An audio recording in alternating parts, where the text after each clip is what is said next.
이슈의 중심에 있는 인물을 만나 이야기를 나눠보는 3라운드 불편한 인터뷰 시간입니다. 지난 국정감사 기간 동안 소수 사립유치원의 회계 비리가 드러나면서 사립유치원 전반에 대한 개혁의 목소리가 높아졌는데요. 오늘은 과연 전북 지역 사립유치원의 현황은 어떤지 이야기 나눠보겠습니다. 패널로는 김용임 한국유치원 총연합회 전북 지회장, 장지영 익산시 여성엄마 민중당 부대표 나와주셨습니다. 지회장님, 지난 국정감사 기간 동안에 사실 뜻하지 않게 좀 세간의 화제를 불러일으키시면서 마음고생도 심하셨을 것 같은데. 잠깐만요. 제가 질의하겠습니다. 네. 제가. 전국에 있는 원장님들 전부 루비똥이 아닙니다. 저 아침마다 눈 뜨면 마당에서 일하기 위해서 새벽부터 이렇게 불을 켜고 일을 합니다. 30명 데리고 인건비를 못 받아가는 원장도 많이 있습니다. 생각지도 않게 전국의 학부모님들께 미안하고 또 아이들에게 미안하고 또 원장님들과 교사들에게 정말 같은 그 아픈 마음을 나누고자 해서 좀 덜어주려고 나갔는데 제가 짊어진 짐은 정말 컸습니다. 뭐 마음고생도 많이 하셨을 것 같은데 오늘 하고 싶은 이야기 마음껏 하고 가시기 바랍니다. 예, 일단은 전북 사립유치원 현황부터 먼저 좀 여쭤보고 싶은데요. 이제 전라북도 사립유치원이 몇 곳이나 되며 그 현황은 어떻게 되고 또 보조금이나 정부 지원금은 어떻게 지급되는지 좀 들려주시죠. 네, 전라북도는 170여 개의 사립유치원이 있습니다. 거의가 100명 미만의 그 어려운 유치원들이 경영하기 어렵고 원화 수가 적은 그런 유치원이 특히 전라북도에는 많이 있습니다. 그리고 이제 그 보조금은 국가에서 특수 목적 사용으로 해서 지목해서 내려오는 게 보조금이고 지금 말씀하시는 지원금이라 함은 학부모에게 직접 유아 학비를 일부를 지원해주는 학부모에게 지원해주는 지원금입니다. 각각 액수가 얼마나 되죠? 예, 지원금은 22만 원 플러스 7만 원 방과 후비 이건 선택입니다. 그리고 이제 교사들에게는 직접 국가에서 유치원을 거치지 않고 국가에서 직접 교사에게 처우 개선비를 개인 통장으로 지급하고 있습니다. 보조금 액수는 저희가 얼마나 될까요? 그거는 59만 원 현재. 59만 원이요? 그렇군요. 부대표님, 전라북도 지역에서 한 9군데 정도가 이번에 폐원 신청을 했다고 들었거든요. 사립유치원 비리 파문 이후 전북에서도 유치원 폐원 신청에 잇따르고 있습니다. 지금까지 폐원을 신청한 유치원은 2곳이며 7곳은 폐원 절차를 밟고 있습니다. 지역별로는 전주 5곳, 익산 4곳이며 폐원 사유로는 경영난이나 질병, 소방법상 건물 부적합 등입니다. 사실 물론 자연 폐원하는 경우도 있어요. 근데 하지만 이 사태가 터진 이후에 폐원 신청이 잇따르고 있어서 사실 이 비리 사태와 무관하지 않다. 저희는 합리적 의심을 할 수밖에 없거든요.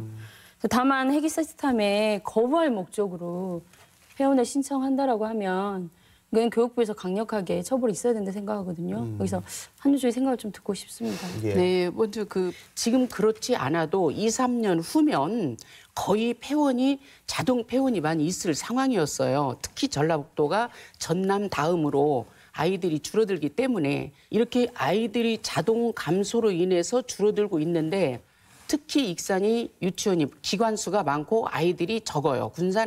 군산에 비해서 아이들이 적은데도 기관 수는 군산이 26군데면 익산이 33군데예요.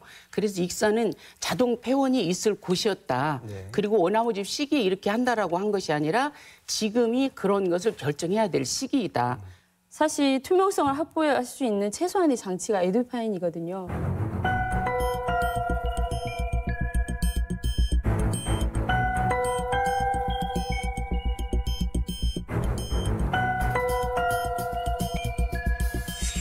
그것마저 거부한다라고 하면 그 이전처럼 쌈짓돈 쓰듯이 쓰겠다라고 하는 것처럼 들리거든요. 어떻게 생각하십니까?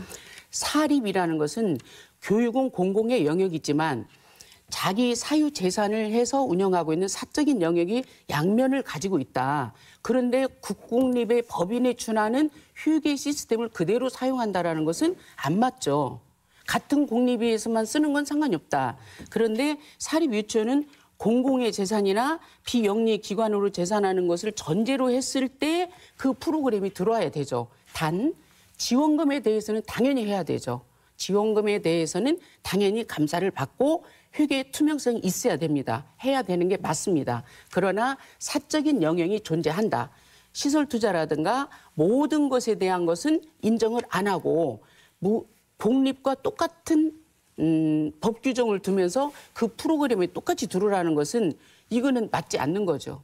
그러면 한유총 입장에서는 사립유치원에 맞는 별도의 회계 처리 시스템을 만들어주면 그것을 수용하겠다 이런 입장이신가요? 아, 당연하죠. 해야죠. 네, 그리고 감사 받아야 되죠. 네, 그럼 그 지원금에 회계 처리 대한 시스템에 거. 대해서 어떤 제안하거나 그런 건 있으실까요? 그런 자리가 만들어져야 된다고 봅니다. 향후에 만들었으면 네, 좋겠다. 네. 예. 그 교육부에서는 처음 학교로 등록을 권고하고 있는데 서울 같은 경우는 지금 85%가 넘어서고 있거든요. 근데 유독 지금 전북만 20%대에 머물러 있어요.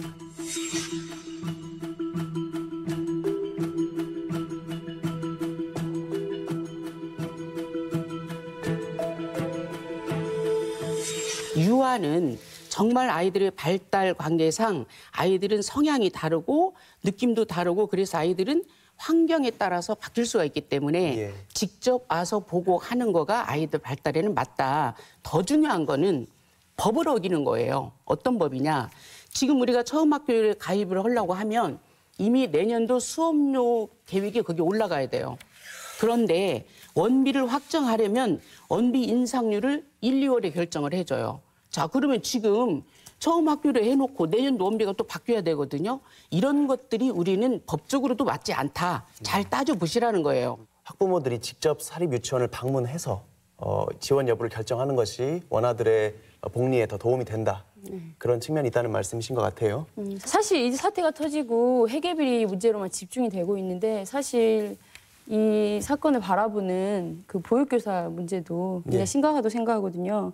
사실 의뢰 입장인 보육교사로서는 부조리를 보고도 입을 닫고 일할 수밖에 없는 현실인 거잖아요. 예. 그래서 교육의 질을 높이려면 보육교사 처우가 우선 개선돼야 된다. 그 해당되는 유치원 한두 군데 있을지 모르겠고 하는데 그 부분을 이렇게 공식적으로 말씀하시면 더 많은 교사와 원장이 피해를 봅니다. 또 지금 한 번. 내부 비리를 아무나 하지 않잖아요. 지금 근무하고 계시는 보육교사는 내부 비리를 보호가 안 될 뿐더러 하지 자, 못하고 있는 시점입니다. 그러면 일부 그런 데가 있다면 정말 그런 데는 처벌 받아야 됩니다. 예. 다른 거 더는 못 주나마 그런 교사들이 있다고 하는 것은 정말 처벌 받아야 마땅하고 네. 그 한두 군데로 인해서 전체 유치원이나 어린이집 원장님들이 이렇게 비리라고 된다는 것은 용납할 수가 없습니다. 분명히 그것은 정확하게 지적을 해서 처벌을 받아야 된다고 생각을 하고요. 예. 교사들의 문제는 사립 같은 경우는 수업료가 운영의 전부입니다. 예. 그러면 수업료 가지고 교사 처우를 많이 올려주려다 보면 학부모 부담이 늘어집니다. 수업료 인상이 돼서. 네. 그래서 이 부분은 정부에서도 계속 해마다 교사 처우 개선비를 올려주려고 노력을 하고 있는 것으로 알고 있고 사실 국비를 요구할 때는 공적 교육기관을 내세우고 그리고 사적 이익을 챙길 때면 개인사업적을 강조하시는데 굉장히 이거는 이중적인 태도 아닌가요? 국가 보조금이 아니라 학부모가 내야 될 수업료의 일부분을 국가에서 내서 학부모는 일부를 빼고 저희에게 낸 겁니다. 그때부터라도 이건 학부모가 낸 지원금이니까 학부모 지원금 장부, 통장, 회계 이거는 학부모에게 따로 받은 사적 운영비 이런 거면은 요구했어야 되는데 이게 합쳐서 하나로 있다 보니까 이 사적인 운영으로 썼다라는 부분으로 지금 이렇게 된 거예요. 예. 그래서 우리가 말하는 건 이걸 분리해줘라. 지원금으로 온 것을 따로 이렇게 할 수 있도록. 네. 그리고 학부모로부터 받은 거 따로 돼야 되는데 공립은 지원금 하나로 끝나요. 학부모에 네. 받는 게 없어요. 이런 것을 생각해서 인정할 건 해주고 교육 프로그램으로 따지자 이거예요. 교육으로 따져야 되지 왜 휴게 하나 가지고 사립과 공립을 이렇게 매몰차게 나누냐 이거죠. 네, 알겠습니다. 한유총 측 요구는 정부 지원금이나 보조금을 받는 부분은 별도로 회계 시스템도 도입하고 감사를 받겠다. 다만 학부모로부터 오는 순수한 네. 수업료는 사적으로 사용할 수 있게 해달라라는 요구신 건 알겠고요. 이제 네. 정부 지원을 받으면 받은 돈에 대해서는 감사도 받고 네, 회계 네. 시스템도 도입하겠다. 네. 이런 입장이신 것 같습니다. 혹시 마지막으로 하고 근데 싶은 말씀 정말 있으세요? 운영 철학이나 이런 거를 초심대로 왔었더라면 이 사태까지 오지 않았을 거라 생각하거든요. 최소한의 회계 투명성을 확보하는 에듀파인을 도입하라는 것이고요. 네. 둘째는 학부모에게 유치원의 정보를 공개하는 처음 학교로 등록하라는 것입니다. 셋째는 유치원 개혁을 위한 유치원 3법 동의하라는 것이고요. 넷째, 보육교사들이 노조할 권리를 보장하라는 것입니다. 저희 여성엄마 민중당은 이 네 가지를 실현하기 위해서 학부모들과 열심히 노력하겠습니다. 예, 유아 교육만큼은 아이들에게 있어서 정말 친정 엄마 같은 그런 따뜻함과 보살핌과 배려가 전제돼야 됩니다. 돈의 회계 문제는 일부 공립이 하는 만큼 사립이 할 수 있도록 하려면 그 회계 부분이 분명히 정해져야 되는 거고요.